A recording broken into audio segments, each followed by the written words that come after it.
King's birthday round, which means we've got Melbourne and Collingwood on Monday. I've been a bit crook recently, but we're back and ready to break down the game. Always a special occasion with the big freeze and fighting against MND, scoring above $2 million in donations, which is unbelievable. Now into the game, which was a fight between chaos and control. The destructive Pies consumed the heat in the first half of the first quarter, and the Demons slowly clawed their way back at an 18-point margin. Lipinski back into the Collingwood side after a long out with a shoulder injury is on the end of the initial score of the game. Crisp added to the craziness, blazing past the pack, roved beautifully, and the finish all the better. It appeared as though Brayshaw didn't run with him in a crucial spot on the ground. Maybe he thought Crisp isn't a usual rove winner and thought the better of it, but in the end paid the price. This chaotic build-up to allow Harvey Harrison a goal, Dacos to Cox around Sparrow, to Adams who sends it midfield to a runner in Crisp, puts the boots on and laces one in the direction to Harrison, who picks up Collingwood's third of the game. After being battered and bruised for the first stint of the quarter, the Demons find themselves in a settling moment with the vice-captain in Viney shows his leadership and takes the game on, scoring their first for the game. A few leads on inside 50, but the composure to settle and take control of the game is complete class, and I think even if he did miss it, it was better off in his hands anyway, considering the amount of set shot behinds that were kicked. 4 minutes left in the first and opportunities go begging both ways. Half a chance along the ground for the Pies to get the ball forward. D's end up with it and move it cleanly forward. Some more heat put on by the Pies defense. It eventually gets to Mitchell through Noble, and Lipinski and Harrison work their way out, all touch and go. Spoiled and the D's work through May, then a massive hit involving Hunter and Hoskin Elliott to the eventual D's shot on goal through Grundy. Intense game of footy in an absolute spectacle. A bit of a fault in Cameron's awareness here. Dacos a little kick forward to Cameron, who picks it up, has Mitchell and Dacos to dish it to, but kicks blindly around the body to the middle of the ground. The ball spills and ends up in a D's shot on goal. In fairness, if Johnson actually held on to a ball this game, then it would have paid off. Even still, giving the hands to Mitchell or Dacos would have worked a hell of a lot better, as their vision is exposed down the ground. Just another insight into the chaos ball movement that the Pies possess, but unfortunately this time not paying off for them. The second quarter brought about a perfect comparison to the two different game styles. The coaching and planning given to the two teams was prominent that even us spectators could observe and follow along. We've got the chaos ball from the Pies, who try to turn an advantage free kick into something. Hoskin Elliott taken high, and Adams immediately after the ball through the corridor to Pendlebury, who has plenty of one-on-ones to kick it to but comes up short, and McVie in solid defence takes the mark. Just about straight after that chaotic play, the control take over, slowly pushing the ball forward and holding possession, reducing the pressure of the Pies and the crowd to an eventual set shot attempt. Another play in the second term with the D's controlling the ball with a precise build-up, waiting for leads and open players until the kick inside 50 and ball goes to ground where they can attack. This time, however, turns out too chaotic, and the Pies get their chance to push frontward. Mychek with a curving ball drops to the deck and is still pushed ahead to a subsequent behind. But all this in such a chaotic format which has won them so many games, and it's exciting football if they can keep it up for 4 quarters. Just before we end the first half, Dacos takes about 9 months deciding what to do with the ball, and I'm glad he took that time. Have a look, straight to Pendles up the middle, and then on the end of it, running full stretch towards the centre, dishes it to Maynard or Crisp, it is there, who thumps it to a one-on-one in the likes of May and Mychek. May misses his foot and a potential non-call goes begging. McGuinness can get it to space and Mychek is potentially shoved in the back, nothing doing there. Happy for both calls to be play on. I know there was a lot of fans a bit angry about these two calls. May for the first one, who missed his boot, made a genuine attempt to correctly dispose the ball. He just missed his boot, and the non in the back call looked as though Mychek just either got tackled well or flopped to the ground, leaving the ball behind him. So here we go, Fritsch goals and puts the control team in front, and the Collingwood fans are just as about as you'd expect them to be. Fucking furious. Let's all count how many birds we see in the crowd. We've got one off the bat. This bloke was in the motion, so we count that. A cheeky one here. I actually like this one the most. Same shit a cricket umpire would do. Fucking see you later on your bike. And it was smooth too. This one must have been held up all game. Didn't see any movement and just happy with it there all day, every day. The supposed daughter the same. Like father, like daughter or some shit. We've also got an award for the brightest one with the nails. There's a bloke in the background who's just too old to put his hands anywhere but finds himself some breath.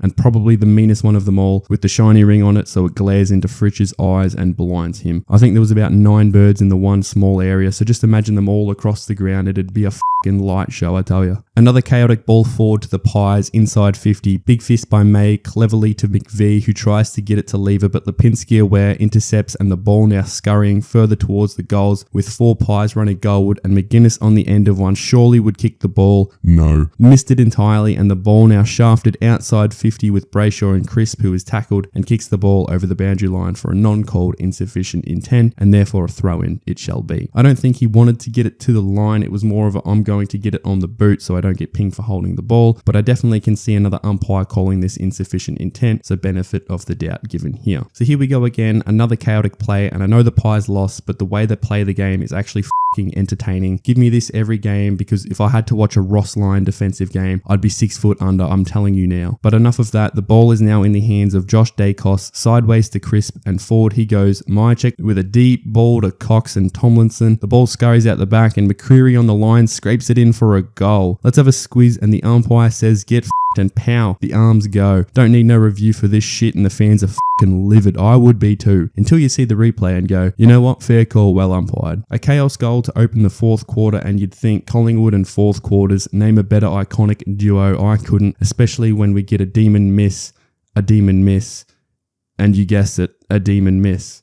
3 in a row, and the word is no longer control, it is extraordinarily the number of opportunities here, and each and every one of them cooked. Moore creates a massive turnover, which starts the chaotic pressure again. Great work on the boundary line, getting it forward by Crisp, but Pendles miskicks the ball, and the control, or extraordinarily gathers. Some good kick-to-kick play, which gets them another opportunity, which gets devoured instantly by another turnover, and the chaos starts again. Noble in the middle with 3 other Pies, gives a poor handball to Maynard, and another turnover created. McVee on the end of it to Viney, back to McVee, gets fucking bowled over. Viney collects and spins like my sister's ballerina music box when I was 5, and extraordinarily kicked forward and takes the mark. Myercheck now with a minute left gets them within 10, and you'd think surely not. But Nick Dacos enters the chat and fucking swings the ball around better than Mackay ever could. Take a page out of this man's book, and it wasn't even a fucking set shot. Absolute chaos. Now the last clip has a few players playing for some cheeky free kicks which aren't paid, and as a non-supporter of either club, I'm definitely happy with this. Mitchell wanting a high free kick and not paid. Acted this one out a little bit too much for my liking. Then Viney going head over the ball. Could have been shoved in the back but not paid. Crisp fell to the side and Viney fell forward, so it's not about Viney, it's about where Crisp lands and where he is tackling from. The umpire is even playing for a free kick here, gets bowled over but no whistle again. So that just about does it for this one, ladies and gentlemen. A 4-point win to the control team in the Ds. While the chaos in the Pies were quite prolific throughout the game, the Ds should have won by about 10 goals given their set shot accuracy. Let me know if you want to see more of these types of versions of the in-depth. Honestly, I couldn't be bothered with the free kicks on a Monday and a public holiday, and this made the game quite more exciting rather than going over each and every single free kick. Of course, I will still be doing those ones in the future, but again, and as always, play on AFL. Things do better with fun and laughter.